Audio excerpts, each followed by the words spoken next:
finally, spaces and sharing. Another great feature of the new web-based is you can have multiple users for the one account. So perfect example is you have a login for your Quicken and then your spouse has their own login.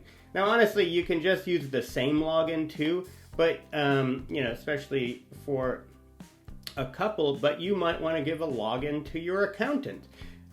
So like that was something reserved for something like QuickBooks before, but QuickBooks is so much more expensive and not the right fit for managing personal finances. So now you can give your accountant login and let them go in there. You could maybe even give a bookkeeper the login and pay someone to do your bookkeeping. I will say that it's not that common to find a bookkeeper that can work in Quicken, but I think that's probably going to be changing over time. But it's pretty easy to learn, so I'm sure any bookkeeper that can do QuickBooks can learn how to use Quicken pretty quickly. And I know I say that because before I go, I'll say this.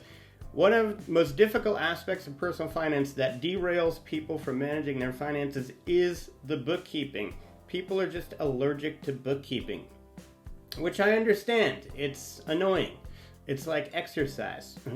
I often call it the exercise for your finances. So if you don't want to do it, but you're willing to pay someone to do it, I think that's worth it because the information it gives you is so valuable throughout your life. It'll pay for itself and the bookkeeper 10 times over. I'd like to take one opportunity to say is if you're doing Quicken and you're watching these videos, you're probably trying to get your personal financial act together, as I like to say. If that is true, I want to invite you to check out my course. It's called Personal Finance Mastery. In it, of course, I cover Quicken, but I also cover all of the other main important areas of personal finance that you want to be considering throughout your life.